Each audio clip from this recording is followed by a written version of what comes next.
sides, mister.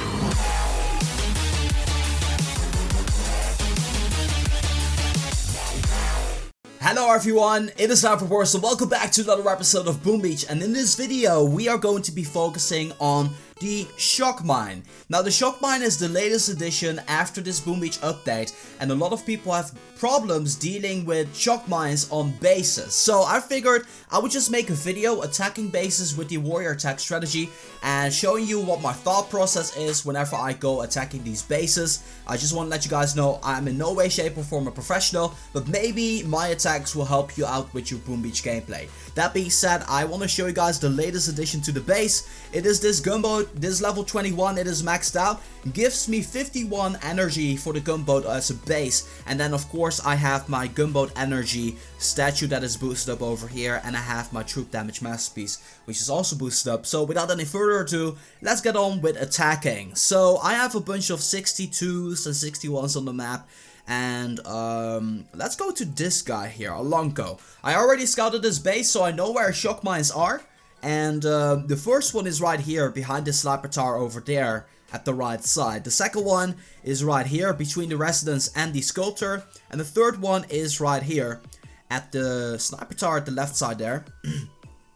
And the way I would attack this base is I would see where the mines are and then I would take care of the shock mines. So that is really what I do. I see where I want to be walking, and then after that I see where's the shock mine. Do I need the artillery to do that? Can I just avoid it by going, for instance, to the sniper tower? In this case, I would say, because there's a couple of rocket launchers and shock launchers there, that I would just want to be making my way up to the sniper tower over there. So just drop an artillery onto the shock mine, and it seems really easy. Just take a look at all of these mines. There's not a whole lot of mines at this base. Should be a fairly easy takedown. As a matter of fact, I could drop a barrage here on this flamethrower, making my life a little bit easier. So that is what I'm going to be doing. I'm going to be taking care of this base just like that. His base is kind of boosted up, so I'm not sure if my warriors are going to be enough, but we'll find out about that very, very soon. First up, drop the artillery there. Taking care of the shock mine. Has this nice little aura over there, which I very much like and appreciate. And then over here, dropping the barrage. And mainly, I want to be getting rid of the flamethrower, but also getting rid of those mines, because those mines are a little bit pesky. Drop one more artillery right in between the T-split there, getting rid of the flamethrower and also doing some damage onto that colors with that artillery. Then, it is time to make our way up to the base, and there's also a bunch of mines over here at the statues. I'm honestly not that worried about it, so what I will be doing is I will just drop one boats of warriors there, so that way one warrior or two will be walking over the boom mine. In this case, one will walk over it and then making a way up there just like that. Not getting hit by any rocket launch or anything along the way. Did sacrifice one warrior, but it's for the greater good. And then dropping the smokes to walk to the boom cannon. That is the second checkpoint. And see how I notice how I dropped the flare there. I just kind of dropped the flare there, the second one at the boom cannon, to ensure that I'll be able to walk without any problems to the headquarters. So made our way up here, gonna be dropping 2 shocks right around there, and then a bunch of medkits, and we should be able to take out this base relatively easily, I hope. The headquarters is getting a lot of damage. It seems this is a definite takedown. There we go. Didn't even lose a lot of units despite the fact he was boosted up. So it's really about careful preparation, how to scout, and where the shock mines are if you're going to be able to take down bases like these. That being said, I'm going to be getting the warriors back. I'm going to be moving on to the next base. Okay, so the next base we're going to be attacking is the base of the guys whose name I cannot pronounce, so I'm not going to even try. But I kind of feel that he has his shock mines open in the wild there, so you can see where they are. But I kind of feel you can actually avoid these shock mines altogether by going to the left side over here. You have these mines over here in the front, which we're going to be using some critters to take care of those, because that way it also saves us the smoke, which is also a nice strategy you can use. But we're going to be walking all around here. Now this is going to be the tricky point. I'm not sure that with this sculptor they're going to be walking to the shock mine, but we'll have to see about that. If it does, then that's going to be my problem. But how about we make that our first checkpoint, and then from there we can just easily walk to the headquarters. So we're just going to go ahead and do it just like that. So dropping the flare, not yet. First, I am going to be dropping some warriors around here, gathering them up. proceeding on dropping some critters there, getting rid of those mines, and then drop the flare together, all of them together. As you can see, you only need one smoke and the warriors don't really even get a lot of damage. And then we're walking to the sculptor.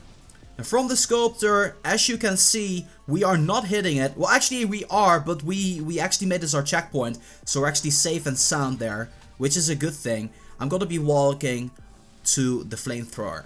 I could walk to the machine gun, but they're gonna be spreading out really much, so I don't want to risk that. So instead, I'm just walking to the flamethrower, which by the way, only needs one smoke as well, dropping the medkit immediately and making our way up to the headquarters.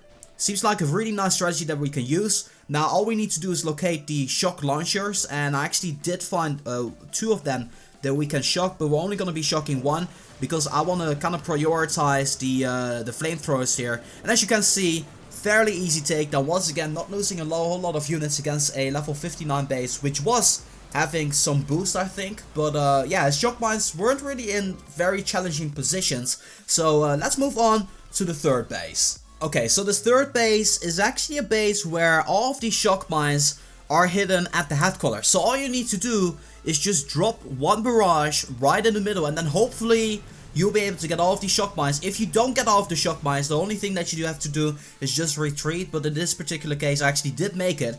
And because I dropped a barrage onto the headquarters, I can actually go ahead and drop 2 artilleries right there, destroying those flamethrowers. That's a really great way to get rid of all of the really strong flamethrowers that are going to be in your way of taking down the base. But then all you have to do is find the nice walking path over here. Now you can see at the right side there's not a whole lot of mines, but there are some boom mines over there.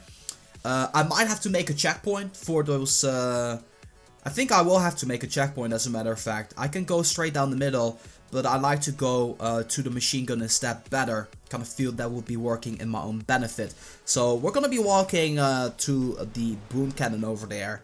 And we're going to be using the triangle smoke because you see a rocket launcher ready to fire on us. And I kind of want to ignore that. So making our way onto the machine gun. You notice that second smoke that I dropped, it's really close to the headquarters, and the reason being is that I only need 1 more smoke to make a way up there. The machine gun is kind of like away from the headquarters, so that way it can pose a threat, but yeah, you see how I dealt with it. Kind of felt that was a nice way of dealing with this. Of course, dropping the shocks where you need to drop them, and then drop a bunch of medkits.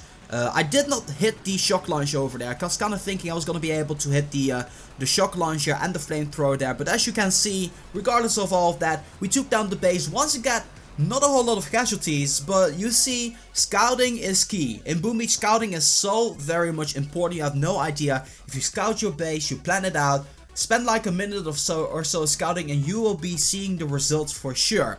So on that note, I just want to let you guys know, tonight I will be doing a Boom Beach live stream. And also I have another video planned, which is actually going to be a pretty cool video about how to take down a base in Operation Massive Attack. Someone actually sent it over to me, the footage, and I'm just asking him what we can do with the video. But I'm pretty sure I'll be able to bring you that video tonight. So, gonna be very exciting stuff. I hope you guys are looking forward to the stream. I hope you guys are looking forward to the video. But most importantly, I hope that this video will help you out in taking down bases in Boom Beach with the warrior attack strategy. For now, I want to thank you guys so much for watching. And as always, make sure that if you guys like this video, to boom, give it a thumbs up. That being said, my name is Reversal. I'm gonna be signing off, and I'll see you guys in the next one.